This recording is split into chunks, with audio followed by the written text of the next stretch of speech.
Hi, YouTube. I hope everybody's doing well. Give me 1 second here. Okay. Top of my head.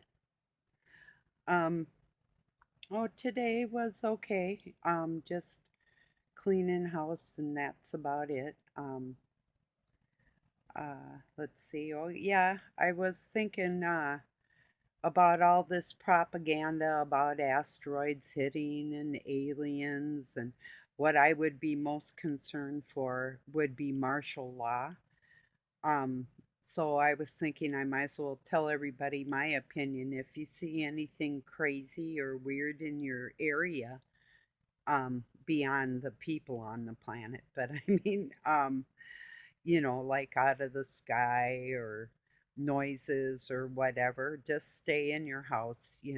That's my suggestion because if like we've seen Agenda 2020 and 2030 coming into fruition, then um, we know what we've seen, like as far as the so called ruling class does to us and against us and whatnot. So my suggestion is just chill in your house, give it a few days, even in the fall now when the sun is at its lowest peak, in the northern hemisphere in the United States, in Europe, across the globe. Well, it gets darker sooner and whatnot. So, less daylight hours would be the perfect time for them to fill the sky with pollution and try and block out our sun and make it even appear like we don't have one for a few days, um or like alien spaceships are going to get us, or bombings, or no matter what you hear, pretty much is my opinion and a lot of other people's, that it is baloney and all contrived just to scare everybody. So just stay chill because they don't want you to be laid back and chill. Have faith in God. Know everything's going to be okay, because think about all the bad things that you've been through in your life and all the times you've been okay when you didn't think you were going to be okay, and somehow it would work out. So just keep that in mind and be chill, because it'll be okay. Everything's going to be okay. Um, it just that I believe that these tricks and games and trying to fool people, and whether it's the government or if it goes way deeper on a spiritual level for you or somebody else, whoever, um,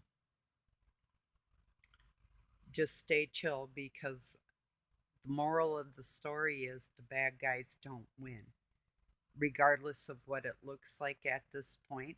And if you think about it, think about how if somebody had been cruel to you, and then, like, say 10 minutes after they're cruel to you, they trip on a rug and throw their spine out and they're in pain for like 2 months, or, you know, if you think about it, things kind of always have a way of working out. And I used to believe, forgive them, Father, they know not what they do. Oh, yeah, they are knowing exactly what they're doing. What they don't know is the depth of the ramifications for what they do. That every seed they sow, they're going to pay for. Whatever you sow, so be it. You get it? Doesn't matter who, my children, anybody, me. If I do something rotten, you pay for it. That's my opinion, and I'm sticking to it. You learn your lesson or you don't, you know? Simple as that. But there was more to that point too, as far as um, forgive them, Father, or Lord, whichever book you're reading. But yes, you forgive them. I'm not gonna. No, that's just a joke. I forgave them before they did things because sometimes I know ahead of time. It's those instincts that God gives you because He knows what that person is thinking. He can put that in you. It's not some supernatural power, it's an actual feeling that God gives you from another person's mind because He's inside us. He doesn't need to. They can block out the sky all they want, but God feels us. The whole earth is alive and He feels everything. So if you can imagine, it's just like a mom, and a mom knows every cell of her child, you know, and even when they're going to do something, it's like conducting them, whether you're doing it right or wrong, but moms know these things. It's like, okay, sing, sing, la da, you know, but God's the same way. Doesn't matter how many kids. That's God's family. That's His kids. Now, if they take themselves out of the picture and they weren't a part of God's family, they're not feeling this. They do not know that. That's what they don't know. They know not what they do. Like I say, what they don't know is the ramifications of what they're doing to themselves. They're not hurting nobody else because we're in different forms. um our spirit, when you're with God, you're with God. You're in two different places, literally. It's not that you're split. It's you reside there and you reside here. There's no separation, so you don't feel it as vividly. If you see where I'm going, you are who you are with God, and you'll feel that. I think the older you get and the closer you get, because you've learned more things from God, then the closer you get. Well, and it's easier because then you feel Him more clear. Um, he kind of like gives you the chance when you're young. He shows you. And then the more you grow away from Him, the harder it is to hear what He's saying, you know. So, excuse the jiggling. I got my um camera sitting up on a standing up. So, two coffee cans actually, and a black wedge that I have under it to make it level where I'm sitting. So, whatever it takes, right? So, yeah, don't let these people out in this world scare you, because God's on our side. And I've been promised a big laugh at the end of all this, and we're all going to deserve it and we're going to need it. But just hang in there. It's this is a real spiritual war. There's no jokes about it. It's heavy duty warfare. Sure is. But don't forget, God always gives you the words. So don't worry about it. Don't worry about, and He always gives you what you need to do in any given situation. Listen to your instincts. Like, if you know that God said just stay in your quarters, stay in your room, chill out, you know, if you have kids, the best thing you can do is involve them in a game or singing, or even if it's for 10 seconds at a time, to get their minds off of everything. And it does. Every little bit like that does help anybody. It's like listening to music or playing a game, or like if I'm not feeling good, I'll just play some Candy Crush or something like that, or listen to some music. Or lately, I haven't been playing my guitar, but because I've been kind of stressing about this song I want to write. Not stressing, I guess that's, yeah, yeah, it is. It's like it's in there, and I'm just waiting for the right day to do it, if you know what I mean. Have you ever written a poem or a story or something, and you knew it was inside you, but and then that day you picked up that pen and you just started writing? That's the same feeling. So, Yeah. I don't know what more else is going on. I really wanted to stress the situation like, just don't come out of your house. I mean, look outside at the window if there's stuff going on by the bombs early flights and the rockets red glare and bombs bursting in air. Yeah, that's what it is. Gave proof through the night that our flag was still there. Well, if it looks like it's getting its ass bombed off, don't worry about it because it's all contrived. That's what I'm saying. So if people are out there looting and whatever they're going to do or think they're going to do, um, don't join in the reindeer games no matter where you live in the world. Um, I've asked the whole world to lay down their arms, uh, no more fighting over anything.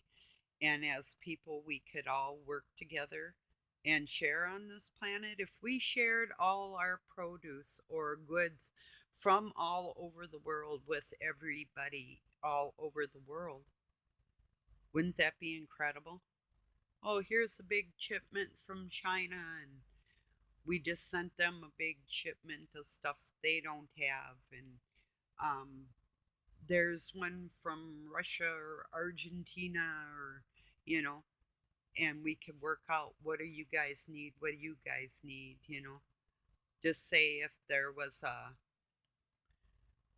like 7,000 main ports that brought goods back and forth, and then people shared amongst themselves and whatever trade you had, and you could barter like that and that type of thing, whatever you did in life, and ones that couldn't do, and um, maybe would be our musicians or poets or daycare or things I'm not saying that couldn't do because I've done stuff like that, and right now I could not do. I could, in fact, I'd be good, but nah, not my thing, you know not anymore.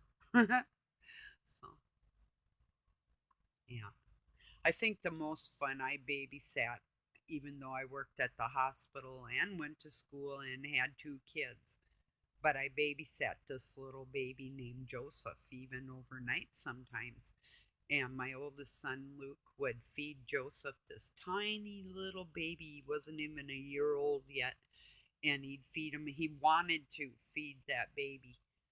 And I watched him and I helped him. And he was always good. And now he's the father of three daughters. So, yeah, good daddy. I think getting better with years. Everybody does. And especially coming from me, I mean, I was a tough mom and kind of mean but stern but really loving. So they had it all literally out of me. But the things that my kids overcome is also amazing. So, and I encourage that, of course.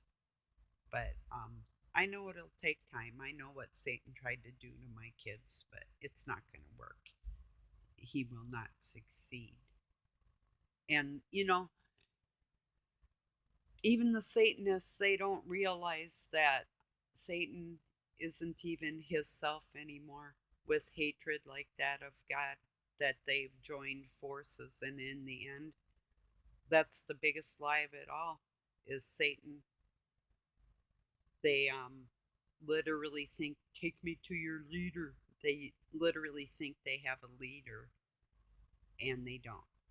All the guys think they're going to be set up as like princes. All the girls think they're going to be his number one concubine and love of his life. That's what he tells them all. And the funniest thing about it is he doesn't care about any of them. He would never dine with trash. That's his. That's his thing. You know, the best of everything. So I'm not saying that's what he deserves. You know. So, but we'll see. Time will tell, won't it? When my adversary turns into my um, what would you call it, ally. Yeah, when my adversary became my ally. I remember the day. Sure do. So, um, and that's what the people that really don't believe in God and know there is a Satan and a God, and they think they're just riding neutral, No, it doesn't work like that. There's no in between path with this thing, you know, this thing called love. Mm-hmm, mm-hmm, mm-hmm. So, crazy little thing called love. That's a good song. So, well, I just wanted to stress the fact don't join in the reindeer games. Don't be a Rudolph. Um, you know, stay chilling in your houses and um, don't fall for anything you see coming up in the future. I'll say, even the next 10 years, if you see things that are not logical and don't fit into a peaceful world, it's bullshit.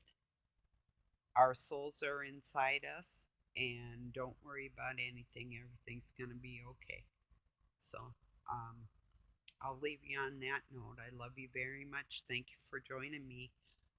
Spread the word. Tell everybody you know that don't worry about this. This is all bullshit. In every government, in every world, these people are related. They're second and third and fourth cousins, or by marriage or whatnot. Either keep it all in the family. To have subservience, people that they call serfs that are underneath them in their minds, when God's got control of everybody's heart and can stop it in a second. Could you imagine that? Having control of everybody and everything in creation. That's who's got control. So don't let appearances. See, they got to learn their lesson by doing their dark shit. And they will. And what they do, they will feel that wrath. They bring it on themselves. The there what okay, it'd be like if I went to bite somebody. It'd be like I just bit myself in the end. And the terror of it all is that they're literally doing that to themselves. And unless they're a masochist and are actually hurting themselves because they derive some type of pleasure out of it, you know, then, which is also sick. Uh, anyway, they will reap what they sow. They seriously will. I've seen it. I've seen it happen a lot. So, mark my words, trust me or not, you know. And I won't say I don't care. And there isn't. I'll leave you in a minute. There was a post on Facebook a few times now that it said, um, blah blah, like me or don't, or love me or not, or whatever, life goes on and I don't care. Oh no, that's not true at all. So I couldn't really pass it around because like me or don't, or love me or don't, I do care. Everybody in the world wants everybody else to love them, and if they don't, there's something emotionally, mentally wrong with them. But how are you going to be loved by everybody if you're not lovable? If you are acting lower than what God wants you to be, that's not true love. Then you're doing something lesser as a human being, literally lesser than God would expect out of you, and that is not lovable. Anytime it's dirty, I mean, if it doesn't feel good, I mean, if it feels good from Satan and you're cackling like a hound, or I was going to say an old witch, but I know some witches, old witches. But yeah, if you're cackling, like, okay, like this one guy, Jonathan Kleck, drives me crazy. And that reminds me of somebody I was married to, cackling like a little unbelievable. I can hardly stand it. I can't. And I watch it when Robin's Hood has it on there. And it does make an interesting video, but just the time spent listening to that cackle, I could just like wipe him right off his feet, you know. But God, I hate that type of thing. It's the tone in the laughter that's so evil. It's like blood's dripping out of their mouth when they're laughing, that type of thing. It's just like, ugh, you know. Okay, I'll leave you on that note. Thank you. Peace and love from Pine City, Minnesota, USA. Don't go out there with the rest of them fools.